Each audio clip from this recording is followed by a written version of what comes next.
freedom's the answer. What's the question? You're listening to Ernest Hancock.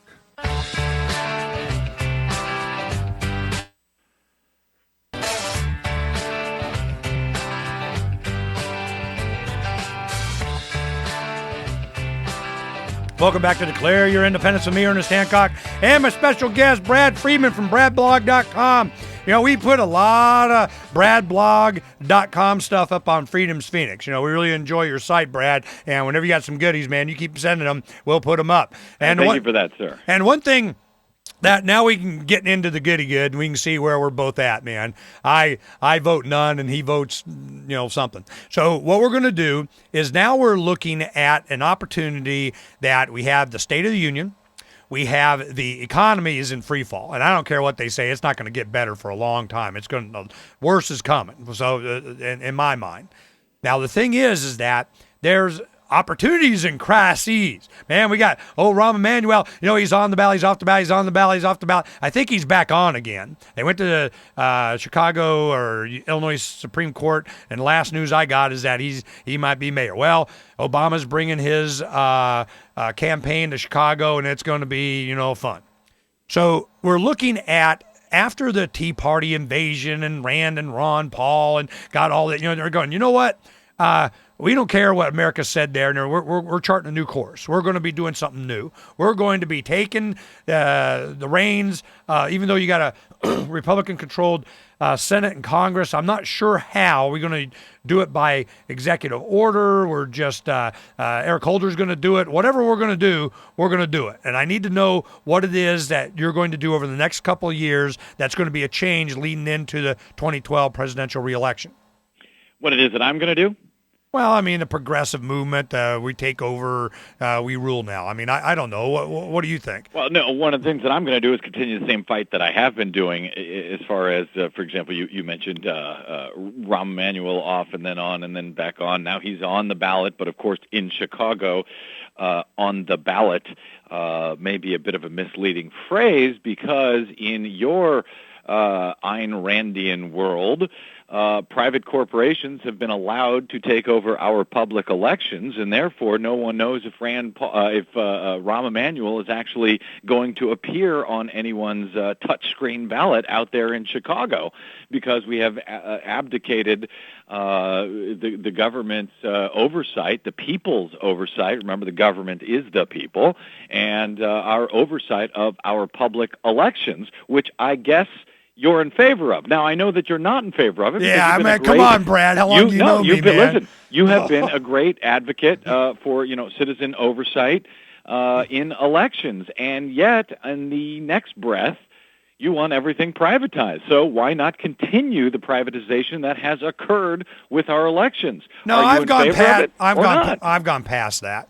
Brad, I'm no longer advocating voting as a mechanism for the people to be able to be heard. I see. But why is it you spent so many years fighting the privatization of our elections if you believe everything is better when the private corporations It's been an evolution as a young man in his 20s and just looking for the truth. I didn't have a predetermined goal. I just didn't want to be lied to.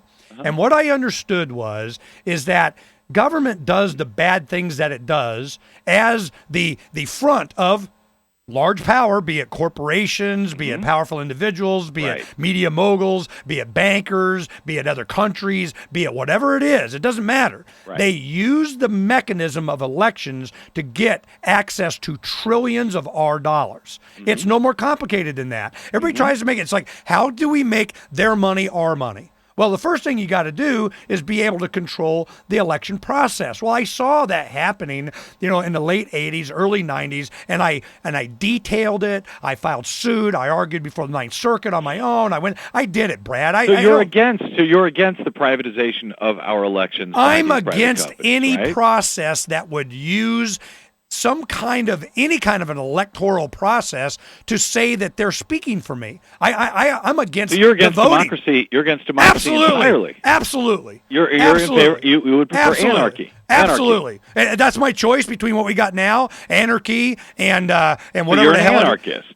Oh, absolutely. Voluntarist, agorist, leave me aloneist. I'm just, because you always want to give the choices. Well, you either have no government and anarchy, or you got this oppressive, tyrannical regime. And I'm like, seriously, that's my choice? I vote anarchy. That's my choice. Seriously, is that my choice? You're cool if I come to your house. Do you broadcast from your house or from the studios? Studios.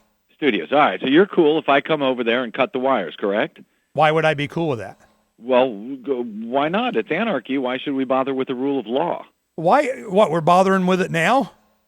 Well, so you're cool if I come over and cut it off, right? No.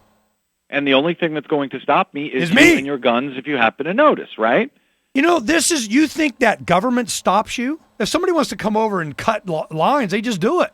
You think it's because of government that they're not doing it? Some threat of government? Yes, of course. Yes, I think that the rule of law. I don't. I think the rule. I have more of law, faith in humanity. I think the rule of law is, a great incentive to do the right thing. Does it work 100% of the time? Of course not. I'm like wondering when it does work. Would we be better off without the rule of law, as you are advocating? No, we would not. We don't have the rule of law. I'll give you another example. This housing thing.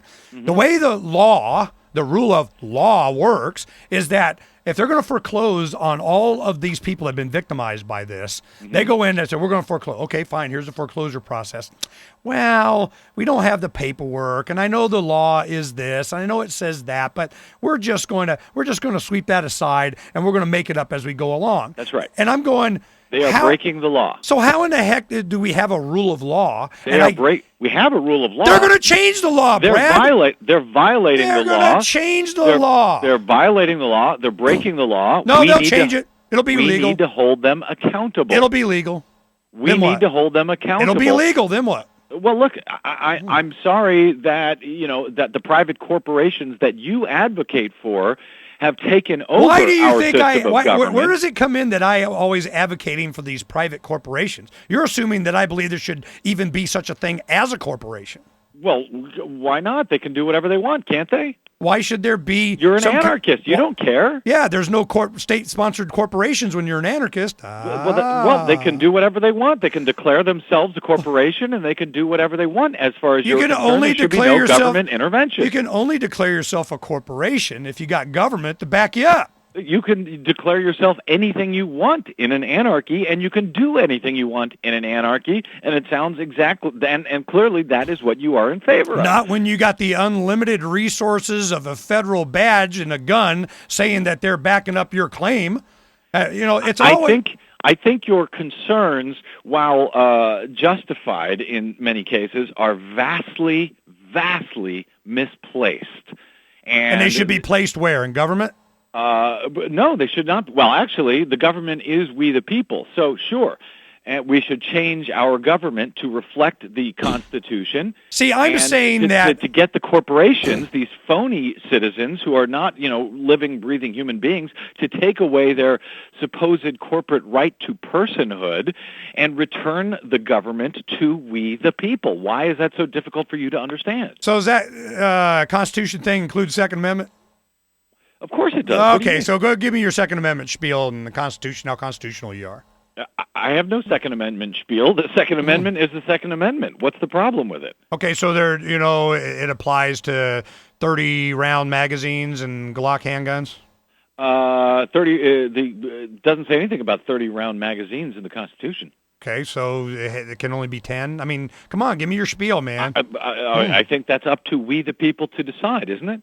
Oh, so it's not Constitution, it's a democracy thing. We get to vote and decide. The Constitution talks about having a well-regulated militia, so the people can decide how well-regulated that militia needs to be. What's the problem? Okay, all right. No, I just wanted to make sure we're getting people deciding regulated there somewhere. Well, it's in the Constitution, Ernie. You want to get rid of that, too? No. As far as I was concerned, man, it's just another plantation they put me on. So you want to get rid of the Constitution as well? Absolutely. I'm Declaration of Independence. Declare your independence. Let me help you do it. It's real simple. Here we go. I declare my independence. See how easy it was? And you don't need a government form. We'll be right back with Brad Friedman from bradblog.com in just a little bit for some more fun. We'll be right back.